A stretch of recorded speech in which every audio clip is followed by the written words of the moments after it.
ঈগলের চোখের দ্বিতীয় পর্ব নিয়ে আজ আমরা হাজির আপনাদের কাছে। শুরু করার আগে একটু ফিরে দেখা। প্রথম পর্ব থেকে আমরা জানতে পারি লালবাজারের গোয়েন্দা শবর দাশগুপ্ত একটি জটিল তদন্তে ব্যস্ত। একটি খুন, চুরি যাওয়া কিছু টাকা ও একজন গুরুতর আহত এবং হাসপাতালে ভর্তি। সন্দেহের তালিকায় দুজন, বিশান রায় ও জাহ্নবী। প্রকৃত খুনি কে এবং এই চক্রান্তের পিছনে কে বা কারা, এই নিয়ে দ্বন্দ্বে শবর দাশগুপ্ত নিজেও। শুরু হচ্ছে ঈগলের চোখের দ্বিতীয় ও শেষ পর্ব।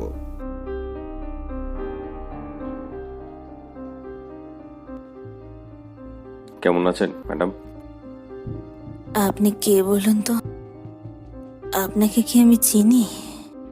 না, আমাদের কোনো পূর্ব পরিচয় নেই। আমার নাম শবর দাশগুপ্ত, আমি পুলিশের গোয়েন্দা। ও হ্যাঁ, এরা বলে রেখেছিল যে পুলিশ থেকে কেউ আমাকে জেরা করতে আসবে। না ম্যাডাম, জেরা না, জাস্ট একটু কনভারসেশন। কিন্তু আপনি এখন কেমন আছেন? ভালো নেই, মাথায় অসহ্য যন্ত্রণা, তাকাতে কষ্ট হয়, আর তার চেয়েও বেশি কষ্ট মনের মধ্যে। আচ্ছা, আমি কি একটা লোককে খুন করেছি? সবাই বলছে আমি খুন করিনি, কিন্তু ওরা বোধহয় আমাকে সত্যি কথাটা বলতে চায় না। আপনি তো পুলিশ, আপনি তো জানেন আমি গুলি চালিয়ে একটা লোককে মেরে ফেলেছি। না, আপনার গুলিতে সামান্য জখম হলেও কেউ মরেনি। জ্ঞান হওয়ার পর থেকে আমি বড্ড পাপ বোধে ভুগছি, অনুশোচনায় বুক পুড়ে যাচ্ছে। অনুশোচনার কি আছে? আপনার ঘরে একজন ইন্ট্রুডার ঢুকলে তার বিরুদ্ধে আপনি অ্যাকশন নিতেই পারেন। আমার মতে আপনি ঠিক কাজই করেছেন এবং সাহসের সঙ্গে। পিস্তলটা জীবনে কখনো ব্যবহার করতে হবে বলে ভাবিনি, তাছাড়া কাউকে লক্ষ্য করে গুলিও চালাইনি। ভেবেছিলাম দেয়ালের দিকে তাক করে ফায়ার করবো আর ওরা ভয় পেয়ে পালিয়ে যাবে। ওরা অত সহজে ভয় পাওয়ার পাত্র নয়। ওরা কারা বলুন তো? সুপারি কিলার বলে বুঝতে পারবেন।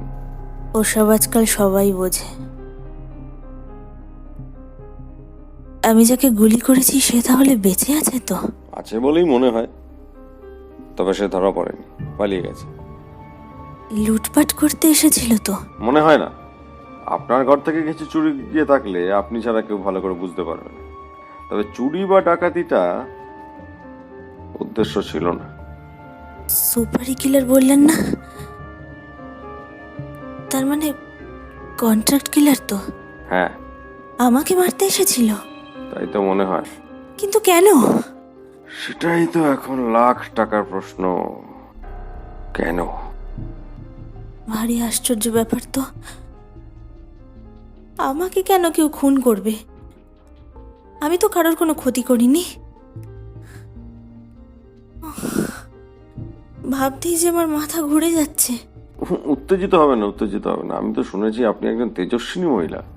কে বলেছে? সবাই তো বলছে। তেজস্বিনী টিনি নই, তবে সাহসী বলতে পারেন। কিন্তু এই ঘটনার পর সব উল্টে পাল্টে গেছে। খুব ভয় ভয় করছে এখন। মাত্র গতকাল বিকেলে আপনার জ্ঞান ফিরেছে। এখন আপনি খুব দুর্বল, আর শরীর দুর্বল থাকলে মনটাও ওরকম হয়ে থাকে। বোধহয় তাই। সংক্ষেপে ঘটনাটা একটু বলতে পারেন? ঘটনার তো কোনো মাথা মুন্ডই নেই। সেইটাই বলুন।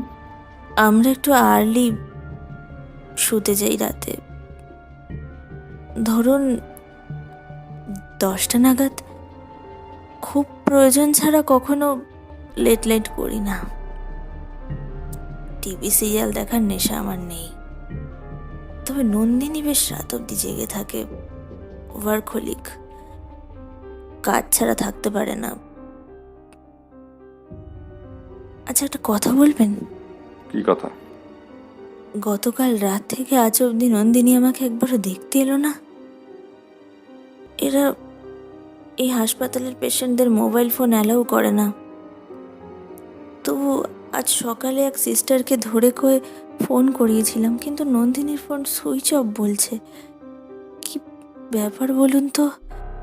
কিছু না ম্যাডাম, আসলে ঘটনার ফলে উনি ভীষণ শকড। ওর নার্ভাস ব্রেকডাউন হয়েছে, এখন উনি নার্সিং হোমে ভর্তি। ও গড, নন্দিনীও হাসপাতালে? হ্যাঁ। আপনি কি ওকে খুব মিস করছেন? ভীষণ। ও তো আমার মেন্টর, আমার গ্রুমিং তো ওই করে। হ্যাঁ, যা বলছিলেন। সেদিন রাতে 10টায় শুয়ে পড়েছিলাম। আমার ঘুমের প্রবলেম আছে বলে সেডেটিভ খেতে হয়। কখন ঘুমিয়ে পড়েছি জানি না। ঘুম ভেঙে ডিম লাইটে দেখি ঘরের মধ্যে দুটো লোক। তাদের মুখ বোঝা যাচ্ছিল না, কিন্তু হাতে কিছু ছিল। কি ছিল? পিস্তল বা ওরকম কিছু। কথা বলেছিল? আমি চেঁচিয়ে উঠেছিলাম কে বলে। তখন সামনের লোকটার হাতে একটা ছোরাও দেখতে পাই।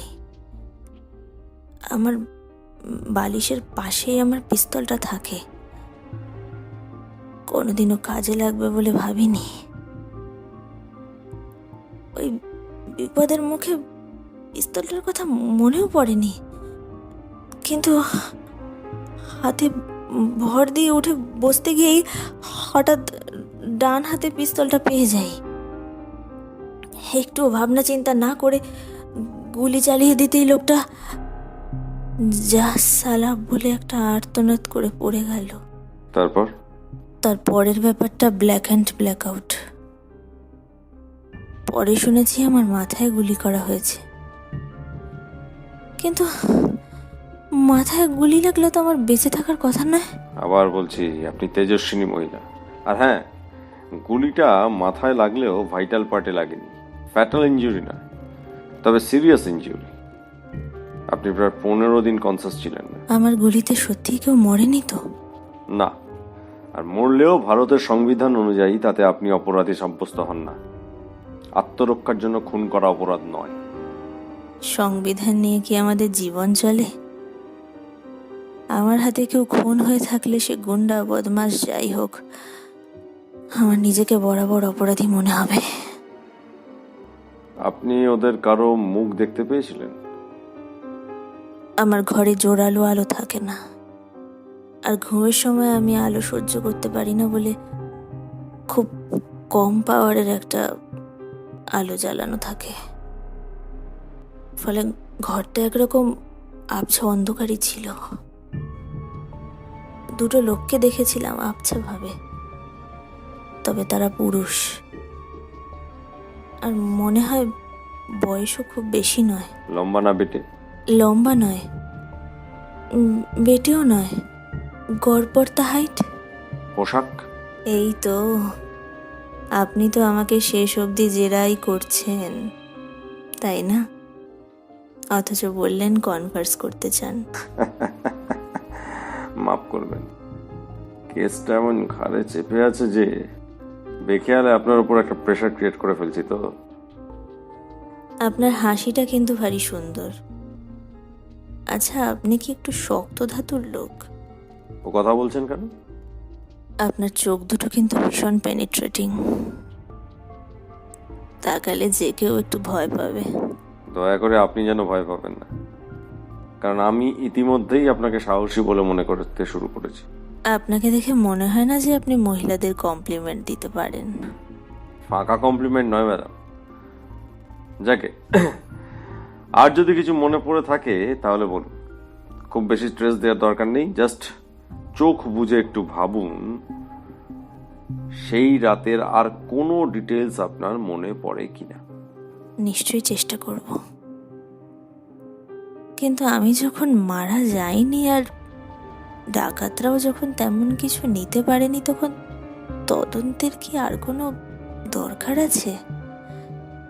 মানে আ- এখন থেকে একটু অ্যালার্ট থাকলেই তো হয়।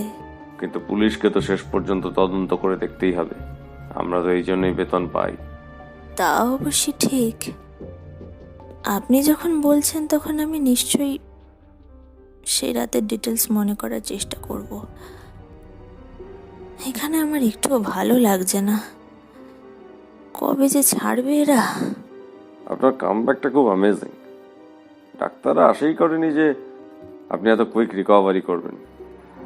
মনে হয় আর 2-4 দিনের মধ্যেই আপনাকে ছেড়ে দেবেন। বাই দ্য ভাই, আপনার হাজব্যান্ডের সঙ্গে দেখা হয়েছে? হয়েছে, বেশ রোগা হয়ে গেছে, মুখ ভর্তি দাড়ি গোঁফ। চিনতেই পারিনি প্রথমে। কখন দেখা হলো? আমার কনসিয়াসনেস ফিরেছে শুনে কাল রাত্রেই এসেছিল, সঙ্গে জাহ্নবী। তখন তো ভিজিটিং আওয়ার্স নয়। আপনি জাহ্নবীকে চেনেন না, একটা বিচ্ছু। ও কয়েকদিন এসেই হাসপাতালে সকলকে পটিয়ে নিয়েছে। ও তো যখন তখন আসে যায় শুনেছি। হ্যাঁ, মেয়েটা বেশ বুদ্ধিমতী। আপনার খুব প্রিয় পাত্রী বুঝি? আমার তো ছেলে পুলে নেই, ওর উপর একটু মায়া পড়ে গেছে। আপনি ওকে খুব অল্প বয়সেই গাড়ি চালানো শিখিয়ে লাইসেন্স বার করে দিয়েছেন শুনলাম। মাই গড, কি বোকা! পুলিশের কাছে এসব বলতে হয়? ভয় নেই, ভয় নেই। আমরা আইনের পথ ধরে আর কজন চলি বলুন? তবে মাইনরের গাড়ি চালানো তার নিজের এবং অন্যদের পক্ষে বিপজ্জনক। সরি সবরবাবু, কাজটা অন্যায় হয়ে গেছে। আমি ওকে একটু তাড়াতাড়ি পাখিয়ে তুলতে চেয়েছিলাম। পড়াশোনাটা হয়নি, কিন্তু সব কাজে পাকা। ওর বোধহয় নন্দিনী ম্যাডামের সঙ্গে একটু ইগো প্রবলেম আছে। কি করে বুঝলেন? ভেবে বলেনি, তবে বুঝিয়ে দিয়েছে। ওই তো প্রবলেম। অথচ নন্দিনীকে যে ও কেন এত অপছন্দ করে বুঝি না বাবা। নন্দিনীও কি ওকে অপছন্দ করে? না না, নন্দিনী সেরকম মেয়েই নয়, ও ভীষণ বুদ্ধিমতী। আপনি নিশ্চয়ই নন্দিনীকে মিট করেছেন। করেছে। চার্মিং না? উনি সুস্থ নন বলে আমার সঙ্গে বিশেষ কথা হয়নি। আচ্ছা, নন্দিনীর সঙ্গে আপনার কবে কোথায় পরিচয়? পরিচয় তো অনেক দিনের। আমার যখন 16-17, ওর তখন 14-15। ওই সময় ওরা আমাদের পণ্ডিতিয়া টেরেসে ফ্ল্যাট ভাড়া করে আসে। অর্থাৎ যখন আপনার বয়স 16-17 আর নন্দিনীর 14-15। এক্স্যাক্টলি। ওর ব্যাকগ্রাউন্ড? খুব সাদামাটা। বাবা পোস্টাল ডিপার্টমেন্টে চাকরি করতেন। ওরা 2 ভাই বোন, ভাই ছোট। আমাদের বেশ ভাব হয়ে গেল। নন্দিনী বিয়ে করেননি কেন? বিয়ে করেনি মানে করবে না তো নয়, মাত্র তো 25 বছর বয়স। কোনো বয়ফ্রেন্ড? না, একটু চুজি। আচ্ছা, নন্দিনীকে নিয়ে আমরা এত আলোচনা করছি কেন? কৌতূহল। যাকে, আপনি তাড়াতাড়ি সেরে উঠুন। জায়গাটা বড্ড বিচ্ছিরি। ঘরে টিভি নেই, খবরের কাগজ দেওয়া হয় না, মোবাইল বা ল্যাপটপ কিছুই অ্যালাউ করছে না। শুনছি নাকি বাইরে পুলিশও 24 ঘন্টা পাহারা দেয়। সত্যি নাকি? হ্যাঁ, সাবধানের মান নেই। আর আপনি আছেন আইসিইউতে। এখানে খবরের কাগজ, টিভি, মোবাইল সব নিষিদ্ধ। সারাদিন কথা না বলে কাজ না করে এভাবে থাকা যায়? এখন বিশ্রাম নিন। কাজের জন্য সামনে লম্বা সময় পড়ে আছে। আজ তো কথাও অনেক বলেছেন, আমিই বকিয়েছি আপনাকে। এবার আসি। চলে যাচ্ছেন? আবার আসবেন কিন্তু। আসলেন ম্যাডাম, পুলিশকে কেউ আবার আসতে বলে নাকি? পুলিশ মানেই বিপদ। তা হতে পারে, কিন্তু আপনার সাথে কথা বলে আমার কিন্তু বেশ লাগলো। আমি বাড়ি ফিরে গেলে একদিন চা খেতে আসবেন। আপনি এখন বোর হচ্ছেন বলে আমার সঙ্গে কথা বলতে ভালো লাগছে, নইলে I am an uncomfortable company. একদম নয়, আবার এসে দেখুন না আমি আনকমফোর্টেবল ফিল করি কি না। ঠিক আছে ম্যাডাম, বাই। দাঁড়ান, একটা একটা কথা হঠাৎ মনে পড়ল। কি কথা? একটা নাম। কার নাম? তা জানি না, তবে ব্ল্যাক আউট হওয়ার সময় কি যেন বলল, বাচ্চু আর গুলি চালাস না। বাচ্চু? হ্যাঁ। আর কিছু মনে পড়ছে? না। Thank you for the lead. ফের বলছি, আবার আসবেন।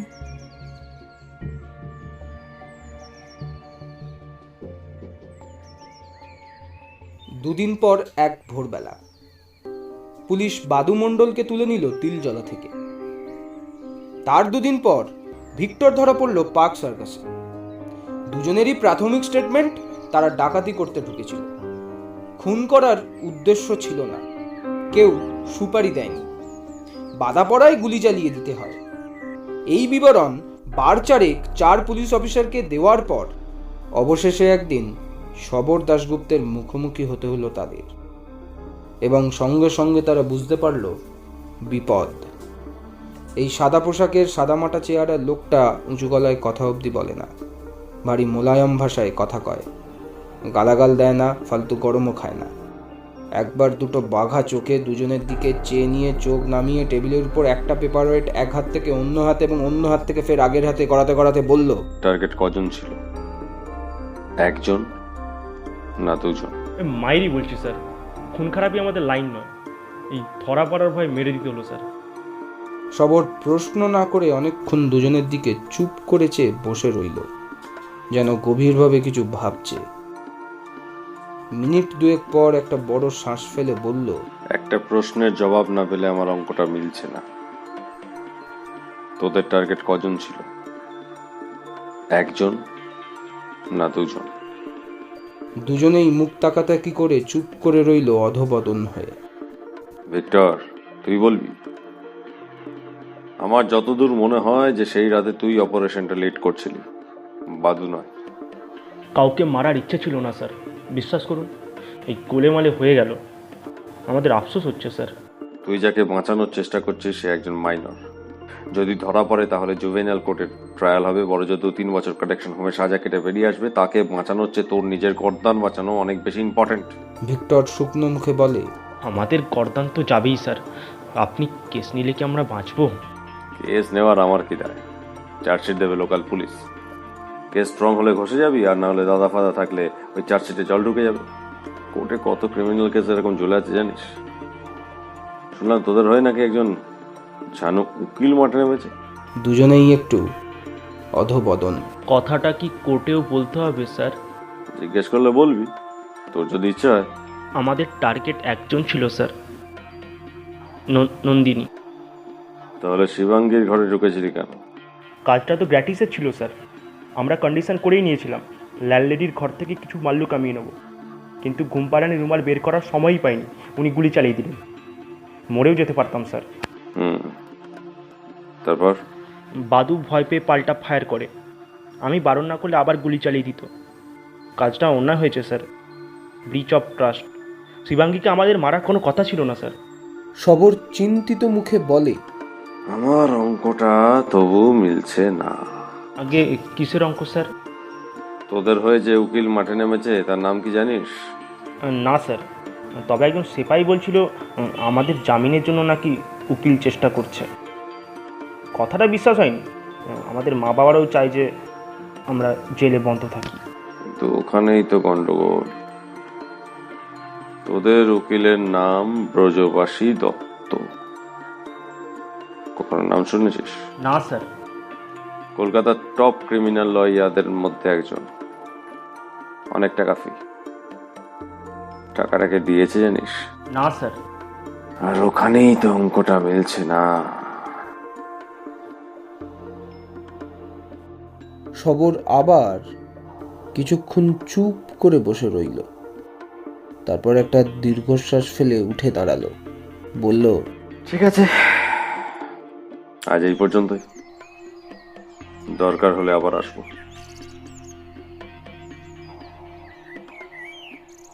আজ অনেক দিন বাদে আয়নায় মুখ দেখল বিশাল।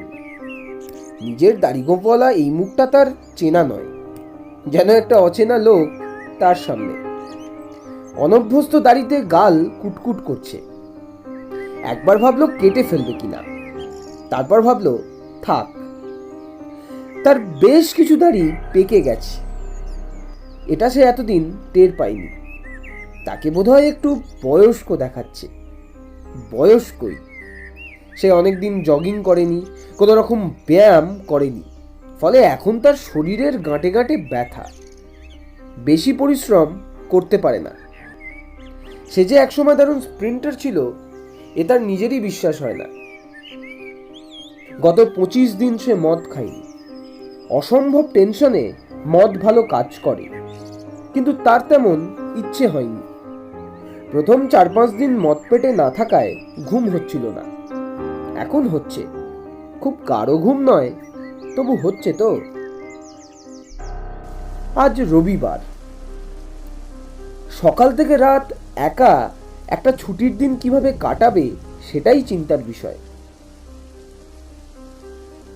দিনটাও ভালো কাটলো না। সকাল থেকে এক নাগাড়ে বৃষ্টি হচ্ছে। কে যেন বলছিল নিম্নচাপ। তবে এটা বর্ষাকাল, বৃষ্টি তো হওয়ারই কথা। লিভিং রুমে এসে চেয়ারে বসতেই চমকে উঠল সে। মুখোমুখি আর একটা চেয়ারে একটা পাথরের মূর্তির মতো বসে আছে সবর দাশগুপ্ত। আরে আপনি কখন এলেন? মিনিট পাঁচেক। খবর দেননি তো? দরজায় নক করেছিলাম, আপনার কাজের লোকদের মধ্যে একজন দরজা খুলে দিয়েছে। আমার তাড়া নেই বলে আপনাকে খবর দিতে বারণ করলাম। বাহ, আমার তো বোধহয় সময় হয়ে এলো, তাই না? কিসের সময়? শুনেছি খুনিরা ধরা পড়েছে এবং তদন্ত শেষের মুখে। আর আমার স্ত্রী নিশ্চয়ই তার ভার্সন পুলিশকে বলেছেন। আমি তো এখন দিন গুনছি।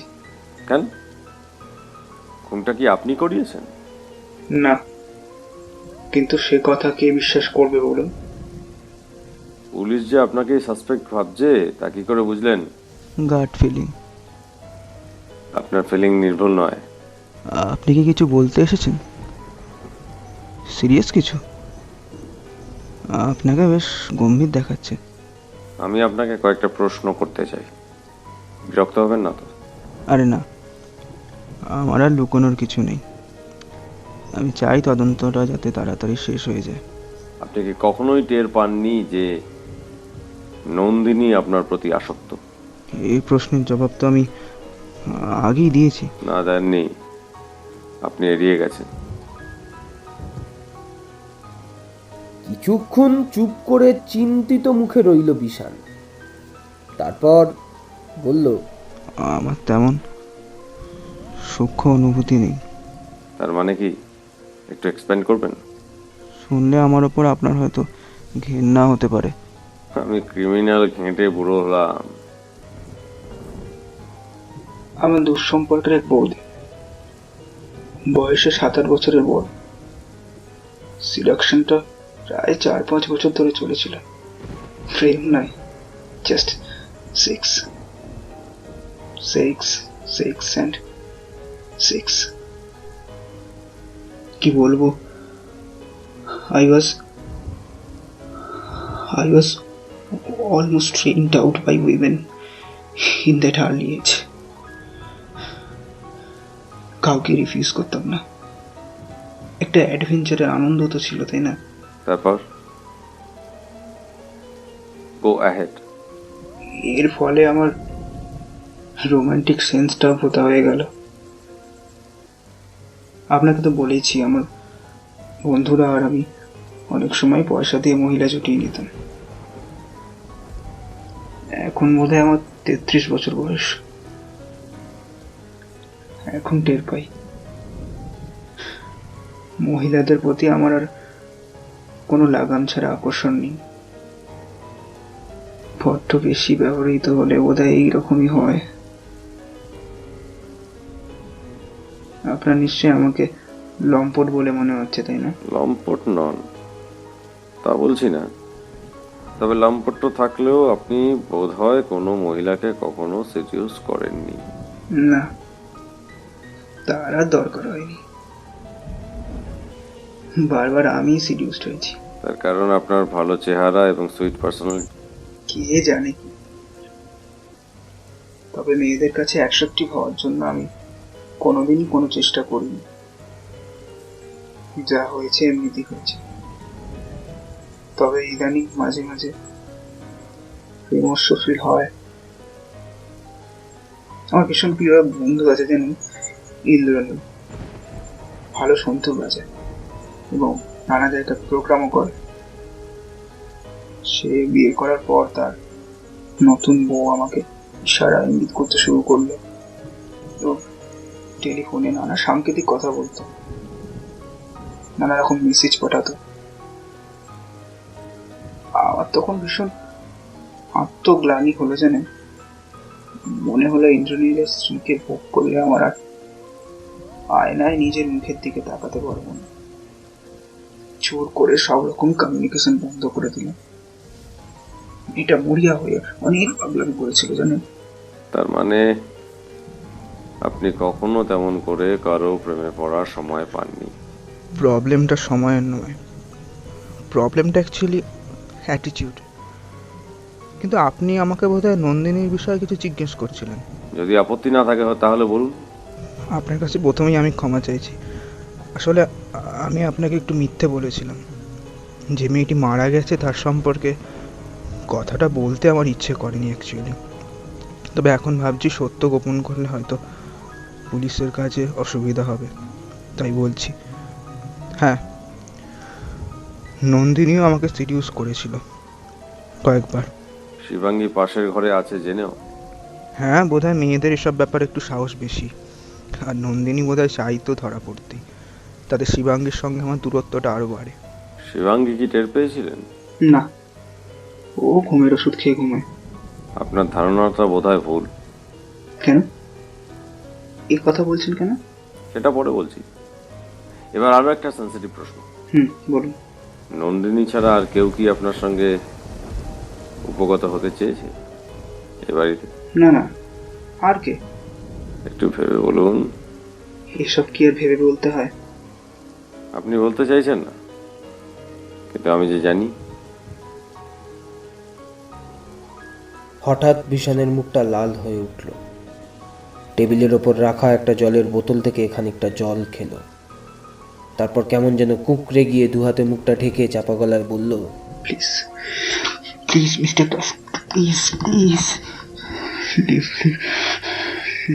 leave her alone, please please. She's a kid, minor.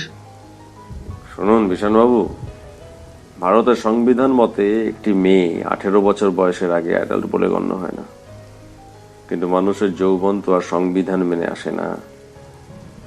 13-14 বছর বয়সের একটা মেয়ের ঋতুচক্র শুরু হয়, দেহবোধ আসে। সংবিধানের নিয়মে 18 বছর বয়সের আগে মেয়েদের বিয়ে করা নিষিদ্ধ, কিন্তু সংবিধান তো বলেনি 18-র আগে প্রেমেও পড়া চলবে না। কিছুক্ষণ ঝুম হয়ে চোখ বুজে বসে রইল বিশান। আপনি জানেন না যে আমার মেয়ের বয়স এখন 17। আপনার মেয়ে? হ্যাঁ, আমার যে বৌদির কথা আপনাকে বলেছিলাম, মাই ফার্স্ট অ্যাডভেঞ্চার, তার ফলেই আমার মেয়ের জন্ম হয়, যদিও অবৈধ। কি করে শিওর হলেন আপনারই মেয়ে? ডিএনএ টেস্ট করিয়েছেন? তার দরকার হয়নি। সেই মেয়েকে দেখলেই আপনি বুঝতে পারবেন। তার মুখে হুবহু আমার মুখ, একেবারে আমার মুখের ছাপ। পাছে কেউ মিলটা ধরে ফেলে সেই ভয় আমি ওদের বাড়ির ত্রিসীমানাতেও যাই না। আরো একটা ভয়, মেয়ে তো জানে না যে আমি ওর বাবা। তাই যদি বাবা হিসেবে না দেখে পুরুষ হিসেবে দেখতে শুরু করে তাহলেই সর্বনাশ। সবর একটু হাসলো। আপনার ট্র্যাজেডিটা আমি বুঝতে পারছি। লম্পট হলেও বর্বর তো নই, তাই না? তাই এই মেয়েটা যেদিন আমার বিছানায় ঢুকেছিল সেদিন আমার নিজের উপর খুব ঘৃণা হচ্ছিল জানেন। ওকে ঘর থেকে বের করে দিল, খুব রাগারাগিও করেছিল, মনে আছে। পরদিন পায়ে ধরে ক্ষমা চাইল, বলল আর ওরকম করবো না, আমাকে তাড়িয়ে দেবেন না, আমি শুধু আপনার দেখাশোনা করব। মিস্টার দাশগুপ্ত, আপনি কি ব্যাপারটা বুঝতে পারছেন? পারছি, কিন্তু একটা মুশকিল কি জানেন? কি? এই পুরো ক্রাইমটার পিছনেই আপনি রয়েছেন, অথচ আপনি কিছু করেন, কিন্তু আপনি রয়েছেন অনুঘটকের মতো। গোটা ব্যাপারটাই ঘটেছে আপনাকে কেন্দ্র করে এবং আপনার জন্যই, কিন্তু আপনি ক্যাটালিস্ট মাত্র। আমি বুঝতে পারছি না। ব্যাপারটা একটু জটিল, তবে একটু কনসেন্ট্রেট করলে বুঝতে পারবেন। আপনি যে চেহারা এবং স্বভাব নিয়ে জন্মেছেন তাতেই আপনার চারিদিকে কিছু সমস্যা তৈরি হয়ে গেছে, তাতে আপনার কিছু করারও নেই। শক্ত মানুষ হলে আত্মরক্ষার জন্য কিছু পন্থা অবলম্বন করতে পারতেন, কিন্তু আপনি সেরকম মানুষ নন, তাই ভেসে গেছেন। এই বাড়িতেই দুটি অসম বয়সী মহিলা আপনার প্রতি আসক্ত হয়েছে। একজন নন্দিনীর সঙ্গে আপনার গোপন অভিসার প্রথম টের পেয়ে যায় জাহ্নবী, কারণ জাহ্নবীও আপনার অনুরাগী। তার বয়স অল্প, তাই হিংসের জ্বালাপোড়াও বেশি। সে ব্যাপারটা শিবাঙ্গীকে বলে দেয়। লক্ষ্য করলে দেখতে পাতেন আপনার আর শিবাঙ্গীর ঘরের বন্ধ দরজার মধ্যে খুব সূক্ষ্ম ইলেকট্রনিক আই বসানো আছে এবং সেখানে একটা ছেঁদা করা আছে। চালাকি করে একটা মোম দিয়ে আটকানো সেটা। দরকার মতো যন্ত্রটা বসিয়ে নিয়ে আপনার ঘরের সব দৃশ্যই দেখা সম্ভব। পুলিশ যন্ত্রটা শিবাঙ্গীর ক্যাবিনেটে খুঁজেও পেয়েছে। মাই গড! সুতরাং আপনার আর নন্দিনীর ব্যাপারটা শিবাঙ্গীর কাছে গোপন ছিল না। নন্দিনী শিবাঙ্গীর বন্ধু হয়েও ওকে অ্যাসেসমেন্ট করতে ভুল করেছিল। ভেবেছিল ধরা পড়লেও শিবাঙ্গীর বড়জোর রাগারাগি হবে, তাড়াতাড়ি ডিভোর্স মামলা করবে আর বড়জোর নন্দিনীকে তাড়িয়ে দেবে। শিবাঙ্গী তা করেনি। নন্দিনী যে তার বিশ্বাসের মর্যাদা দিল না, এটাতেই শিবাঙ্গী বোধহয় ফিউরিয়াস হয়ে উঠেছিল। আমি শুনেছি শিবাঙ্গী খুবই রাগী। ঠিকই শুনেছেন, ঠিক রাগলে ওর কাণ্ডজ্ঞান কিছু থাকে না। শিবাঙ্গী আর জাহ্নবী মিলে ঠিক করে নন্দিনীকে সবক শেখাতে হবে। জাহ্নবী ভিক্টরকে ঠিক করে দেয়। ভিক্টর ছোটখাটো উঠতি মস্তা, বোধহয় 2 লাখ টাকার কন্ট্রাক্টে রাজি হয়ে যায়। পুলিশ শিবাঙ্গীর ব্যাংকে ক্যাশ উইথড্রলে চেক করে দেখেছে জুন মাসের 1 তারিখে 1 লাখ টাকার ক্যাশ তোলা হয়েছে। তারপর? কাহিনীটা একটু জটিল। কথা ছিল খুন করবে একা ভিক্টর। সিকিউরিটিকে এড়িয়ে বাড়ি ঢোকার পথ সম্ভবত ছক করে দিয়েছিল জাহ্নবী। ভিক্টর পেছনের দেয়াল টপকে ঢোকে, গ্যারেজের গাড়ির আড়ালে গা ঢাকা দিয়ে সে উপরে ওঠে। ওর ফ্ল্যাটে ঢোকার ব্যবস্থা শিবাঙ্গী করে দেয়। কিন্তু একটা মস্ত গন্ডগোল হয়েছিল। কিসের গন্ডগোল? শিবাঙ্গী শত্রুর শেষ রাখতে চায়নি। ভিক্টরকে বলা ছিল সে একা আসবে, নন্দিনীকে খুন করবে, তারপর শিবাঙ্গীর কাছে বাকি 1 লাখ টাকা নিয়ে সরে পড়বে। শিবাঙ্গীর প্ল্যান ছিল ভিক্টর টাকা নিতে ঢুকলেই আগে থেকে প্রস্তুত শিবাঙ্গী তাকে গুলি করে মেরে দেবে। সর্বনাশ! শিবাঙ্গী এতটা নিষ্ঠুর হতে পারে? পারে পারে, এবং তার পেছনে আপনি এবং শিবাঙ্গীর ইগো। তার প্ল্যান মতো ঘটনাটা ঘটলে শিবাঙ্গী হয়তো উত্তরেও যেত, কিন্তু গন্ডগোল হলো ভিক্টর একা খুন করতে আসে, সঙ্গে বাদুকেও এনেছিল। হয়তো একা আসতে সাহস পায়নি, আর ওই জন্যই প্ল্যানটা ভেস্তে গিয়েছিল। নন্দিনী অনেক রাত অব্দি জেগে তার ঘরে বসে কাজ করে। সম্ভবত বাইরের দরজা খুলে কেউ ঢুকেছে টের পেয়ে সে ব্যাপারটা দেখতে আসে এবং খুন হয়ে যায়। তার বাকি টাকা নিতে ভিক্টর শিবাঙ্গীর ঘরে যায়। শিবাঙ্গী তৈরি হয়েই ছিল, ভিক্টর কাছাকাছি যেতেই সে গুলি চালায়। কিন্তু প্রবলেম হলো ম্যাডামের শুটিং প্র্যাকটিস ছিল না, আর হ্যান্ড গানগুলো ব্যারেল ছোট বলে বেশিরভাগ সময় তা হয়ে যায় এরাটিক। গুলি লাগে ভিক্টরের বাঁ কাঁধে, সে সঙ্গে সঙ্গে পড়ে যায়। ম্যাডাম হয়তো তাকে ফিনিশ করতে পারতো, কিন্তু বাদ সাধলো বাদু।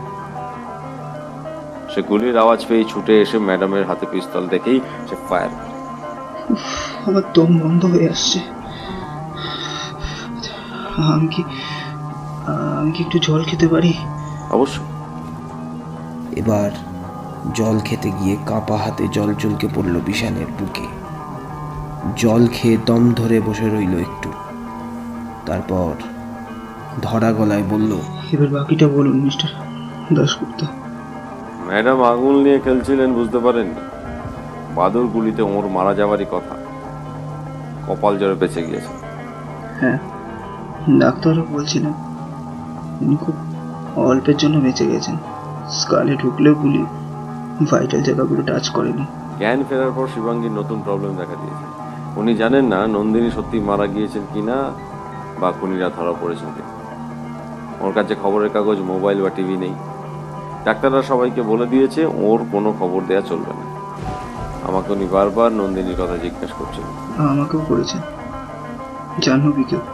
তবে মনে হয় 3-4 দিন আগে উনি সত্যিটা জানতে পেরেছেন যে নন্দিনী মারা গেছে এবং খুনিরা ধরা পড়েছে। কি করে বোঝা গেল? উনি ড্যামেজ কন্ট্রোল করার জন্য প্রাণপণ চেষ্টা করছেন। কিভাবে? 3 দিন আগে উনি জাহ্নবীকে দিয়ে ওর অ্যাকাউন্ট থেকে 1 লাখ টাকা ক্যাশ তুলে ভিক্টরকে কাছে পাঠিয়ে দিয়েছে। আর ভিক্টরের পক্ষে ব্রজবাসী দত্তকে ধার করিয়েছে। ব্রজবাসী একজন ধুরন্ধর ক্রিমিনাল লয়ার। উদ্দেশ্যটা স্পষ্ট, যাতে ভিক্টর কিছু কবুল না করে। আমার কাছে ও যা বলেছে তার রেকর্ড নেই, সুতরাং আদালতে ও বয়ান পাল্টাবে। অ্যাডভোকেট ব্রজবাসী দত্তকে কন্ট্যাক্ট করার জন্য শিবাঙ্গী আমাকে বলেছিল। ওকে আমি কন্ট্যাক্ট করি। আমি কি কোনো অন্যায় করছি মিস্টার দাশগুপ্ত? না, উনি এখনো আপনার স্ত্রী। স্ত্রী অন্যায় করে থাকলেও আপনার কাজ হলো যতদূর সম্ভব তাকে প্রোটেকশন দেওয়া। শিবাঙ্গী সম্পর্কে যা বললেন তাতে মনে হয় ওর বিরুদ্ধে কেসটা খুবই স্ট্রং। ওকে যদি অ্যারেস্ট করা হয় তবে আমাদের ফেস লস হবে, দুটো পরিবারই মর্যাদা হারাবে। দেখুন, আপনাকে একটা ব্যাপারে নিশ্চিন্ত করতে চাই। এই কেসটা অফিসিয়ালি সিআইডিকে দেওয়া হয়। আপনাদের থানার ওসি দিবাকর গুপ্ত আমার দাদার মতো। উনি কেসটা একটু অন্যরকম গন্ধ পাচ্ছিলেন। ডাকাতি এবং ডাকাতি করতে গিয়ে খুন বলে ওর বিশ্বাস হচ্ছিল না। আপনার ওপর ওর সব থেকে বেশি সন্দেহ ছিল, অথচ আপনার সঙ্গে কথা বলে ওর দ্বিধাও হচ্ছিল। ফলে উনি আমাকে বলেন যে সাহায্য করতে। আমি আমার হান্স এবং ইনফরমেশন ওকে জানিয়ে দিয়েছি। এখন উনি কি অ্যাকশন নেবেন তা আমি জানি না। তবে সম্ভবত শিবাঙ্গী আর জাহ্নবীর গ্রেপ্তারি এড়ানো যাবে না। এর চেয়ে খুনের দায়টা আমার ঘাড়ে চাপলে বোধহয় ভালো হতো। আমি তো একজন রুইন্ড ম্যান, বাজে লোক, মাতাল, লম্পট। প্রতি মুহূর্তেই তো পুলিশের জন্য অপেক্ষা করছিলাম। এই যাত্রায় সেটা বোধহয় আর হচ্ছে না। তবে আপনি যতই দাড়ি গোঁফ রেখে বিষণ্ণ মুখে থাকুন না কেন, আমার মনে হচ্ছে আপনার চেহারা একটু বেটার হয়েছে। মদটা খাবেন না? খাচ্ছি না, কিন্তু বড্ড একা হয়ে গেলাম মিস্টার দাশগুপ্ত। একাই তো ছিলেন কৃষ্ণবাবু, কিন্তু আপনি যে নাকি মায়ের আদুরে ছেলে। কয়েকদিন মায়ের কাছ থেকে ঘুরে আসুন। কোন মুখে যাব? কৃষ্ণবাবু, একমাত্র মায়ের কাছেই সব মুখ নিয়ে যাওয়া যায়। চলি।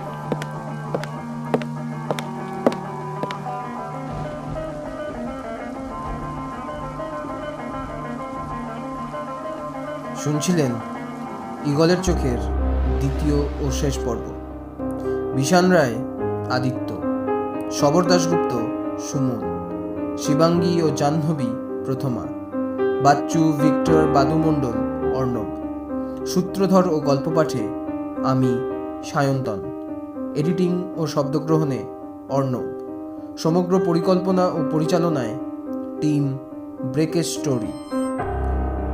বাংলা সাহিত্যের বিভিন্ন গল্প নিয়ে আবার আমরা ফিরে আসব আপনাদের আনন্দ দিতে।